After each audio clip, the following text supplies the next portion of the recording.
Assalamualaikum warahmatullahi wabarakatuh. Di sini saya Farid Ma'ruf akan menerangkan beberapa pertanyaan soal untuk mengisi UAS ujian akhir semester filsafat. Dan jangan lupa komen, like, and subscribe untuk channel ini supaya channel ini lebih berkembang lagi. Nah, lanjut ke pertanyaan yang pertama. Bagaimana pandangan Islam tentang modernitas? Bagaimana dampaknya terhadap konseptualisasi pendidikan Islam?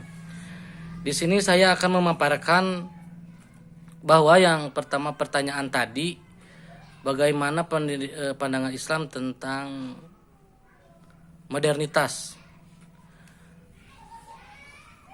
Bentuk reaksi umat Islam terhadap modernitas ini terbagi beberapa cabang, dan skala besarnya saya akan bagi menjadi dua.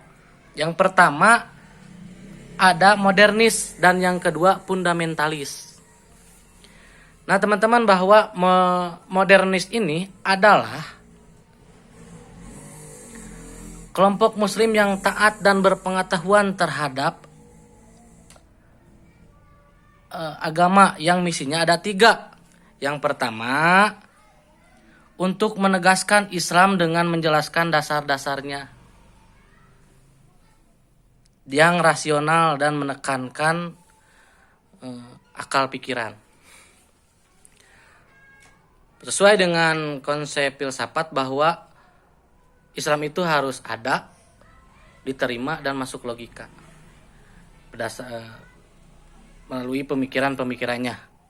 Terus yang kedua ada menekankan cita-cita dasar persaudaraan Islam, hakul muslim alal muslim gitu, persaudaraan. Karena menurut pepatah juga as-silaturahmi aqrabu rizqu, silaturahmi itu mendekatkan pada rizki. Terus yang ketiga, untuk menafsirkan ajaran Islam sedemikian rupa untuk menunjukkan karakter Islam yang dinamis dan kemajuan ilmu yang intelektual dari dunia modern. Jadi Islam ini sebenarnya tidak menafikan bahwa sesuai dengan definisi modernis tadi, tujuan modernis untuk yang ketiganya tidak menafikan tujuan-tujuan pendidikan yang mana di lingkungan modern seperti ini. Nah, modernis ini terbagilah yang pertama modernitas ini. Yang pertama tadi modernis, yang kedua fundamentalis. Sementara fundamentalis adalah adanya relasi tidak perlu diragukan lagi logika yang beralasan dan antara kelangsungan tradisi Islam dengan doktrin agama tradisionalisme dan rasionalisme yang sekuler, antara iman ketika tidak dipahami secara komprehensif dan bahkan menjadi bumerang bagi keberlangsungan umat sebagai agama yang dianggap sebagai deretan teks. Nah, pada zaman dahulu sebelum filsafat ini terkenal, kaum fundamentalis menggembor-gemborkan bahwa agama itu bukan sederetan teks yang utuh untuk dituruti, tetapi bisa kita kaji dengan berbagai macam keilmuan. Itu teman-teman. Nah dampaknya modernitas ini terhadap pendidikan, yaitu menghasilkan tajdid dan tajdid dan ijtihad. Tajdid ini adalah pembaharuan teman-teman, pembaharuan pemahaman terhadap segenap aspek ajaran Islam agar bisa menjawab tantangan zaman. Adanya pembaharuan ini, adanya modernitas ini menghasilkanlah pembaharuan, yaitu tajdid. untuk menjawab tantangan-tantangan zaman secara modern yang pada akhirnya menghasilkan usul fikih, masail fikih, masalah-masalah fikih kalau di dunia keislaman gitu. Jalan menuju tajdid, jalan menuju pembaharuan namanya ijtihad, penentuan hukum. Penentuan hukum ini melalui aspek-aspek apa? Kalau tidak dengan pikiran, melalui apa lagi? Ya, dengan pikiran, teman-teman, tentunya dengan pikiran dan dalil-dalil yang merujuk pada ijtihad tersebut. Nah, terus yang kedua, jelaskan mengapa guru pendidik agama Islam harus memahami filsafat pendidikan Islam.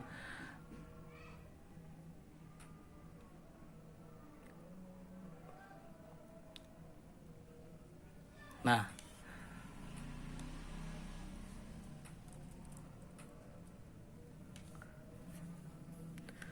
mempelajari filsafat pendidikan Islam merupakan manifestasi pemikiran manusia yang mendasar, sistematis, logis, dan menyeluruh. Ilmunya tidak hanya dilatar belakangi oleh ilmu pengetahuan Islam saja, melainkan menuntut manusia mempelajari ilmu-ilmu yang lain dalam filsafat pendidikan ini, supaya guru itu tidak kaku, teman-teman, dan tidak di sana-sana aja penjelasannya gitu. Contoh-contoh penerapan guru PAI yang mengaju berlandaskan filsafat pendidikan Islam adalah sebagai berikut. Guru mengadakan inovasi pembelajaran, baik dari segi metode, strategi, ataupun aspek-aspek yang lainnya yang bersangkutan dengan PAI gitu, teman-teman. Terus yang kedua, guru mengadakan pembaharuan materi melalui kurikulum. Jadi mengajar tidak secara tekstual saja, tetapi melalui kontekstual, secara universal dan menyeluruh.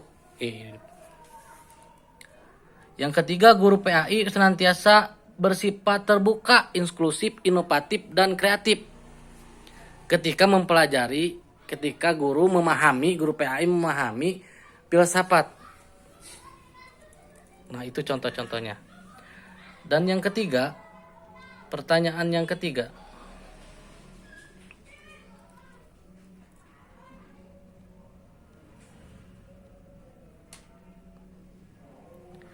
Sebutkan dasar-dasar pembuatan kurikulum.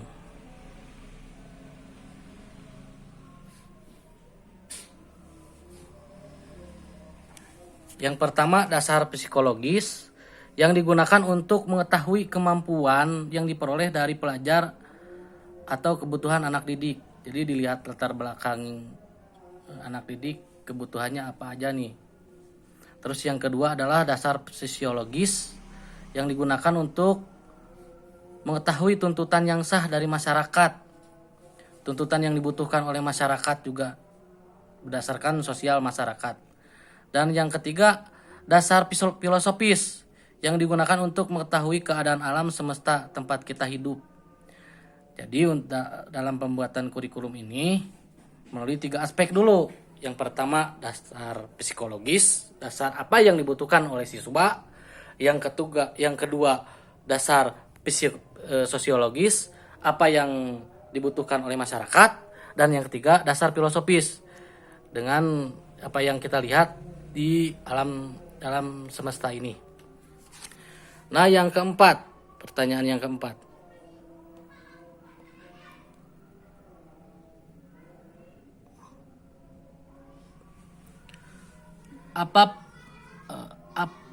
Apa yang hendak dicapai oleh pendidikan Islam menurut Al-Ghazali?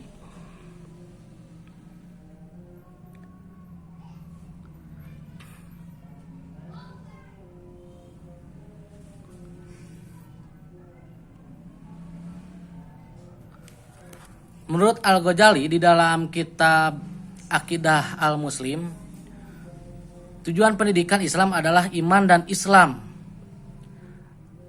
Antara iman dan Islam itu itu mengatakan bahwa iman dan Islam menurut syara mempunyai pengertian yang saling melazimi. Seperti yang kita ketahui teman-teman bahwa pengertian iman itu adalah al-imanu ma'rifatu bil qalbi wa qaulu bil lisan wa amalu bil arkan. Dikatakan oleh lisan, wa ma'rifatu diyakini dengan hati, dikatakan dengan lisan, wa amalu bil arkan dan dilakukan dengan perbuatan sehari-hari. Itu pengertian iman, teman-teman. Dan yang kedua, Islam.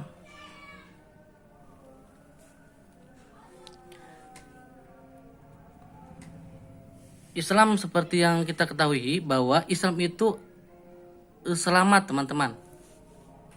Hakikat Islam melaksanakan segala ibadah yang wajib atau sunnah, yakni pembenaran terhadap adanya Tuhan dan menjalankan segala perintahnya, yaitu takwa. Dan hakikat iman itu makrifat, dengan menjalankan segala perintahnya dengan penuh keyakinan. Dan yang kelima, apa perbedaan pandangan pendidikan Ibnu Khaldun dan Al-Ghazali? Menurut Ibnu Khaldun, bahwa mengasah kemampuan pikiran, akal mempergunakan untuk aktif dan bekerja. Nah, menurut Ibnu Khaldun itu menggunakan akal. Sementara menurut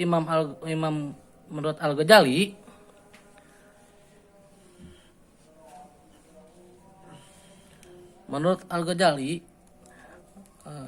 berdasarkan iman, teman-teman, mengucapkan dengan lidah, dengan keyakinan. Kalau menurut Ibnu Khaldun dengan akal, menurut Al-Ghazali dengan iman. Terus melahirkan masyarakat yang berkebudayaan, membentuk peradaban agar mampu memenuhi kebutuhan hidupnya, meningkatkan keyakinan kepada Allah, mendekatkan diri melalui pikirannya, supaya melalui akalnya mendekatkan diri kepada Allah. Sementara menurut Al-Ghazali dengan imannya. Terus dalam rangka mensejahterakan kehidupan masyarakat atau kehidupan alam semesta. Menurut Al-Ghazali dengan Islam, teman-teman, yaitu dengan terus bertakwa dan melaksanakan apa-apa yang wajib dan apa-apa yang sunnah. Dan yang keenam, bagaimana pandangan pendidikan menurut Kiai Haji Ahmad Dahlan dan Kiai Haji Hasyim Asy'ari. Seperti kita ketahui bahwa Kiai Haji Ahmad Dahlan ini adalah seorang tokoh NU, seorang pendidik, terus penyebar agama Islam juga, yang menggembor-gemborkan dan yang mengintegrasikan antara pendidikan Islam dan pendidikan umum yang sekarang beredar luas sekolahnya, yaitu yang terkenal yaitu Muhammadiyahnya. Sementara menurut Kiai Haji Hasyim Asy'ari, dengan penyebaran agama Islam dengan pendidikan yang pada zaman dahulu non formal, teman-teman, melalui pendidikan pesantren gitu, melalui pendidikan salafi pada zaman dahulu. Tapi sekarang ada pembaharuan bahwa cikal bakal dari pemikiran Kiai Haji Hasyim Asy'ari ini memunculkan para pendidik yang kompeten. Terus yang ketujuh, apa sajakah yang harus ada? Betul, saya lihat dulu. Apa sifat yang semestinya dimiliki oleh peserta didik? Nih.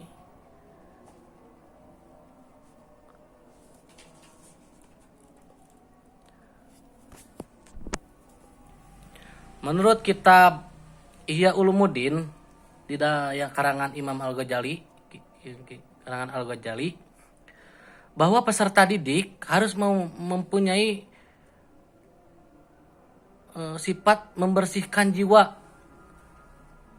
harus ikhlas, tidak ada sifat-sifat yang tercela di dalam dirinya. Yang kedua, peserta didik haruslah memusatkan perhatiannya secara penuh kepada studinya, harus belajar dengan sungguh-sungguh, manjada wajada. Peserta didik harus menghormati guru. Di dalam kitab Ta'lim, menghormati guru itu menjadi salah satu kewajiban kedua setelah menghormati sumber ilmunya. Ada 3 kewajiban yang harus dilaksanakan menurut kitab Ta'lim.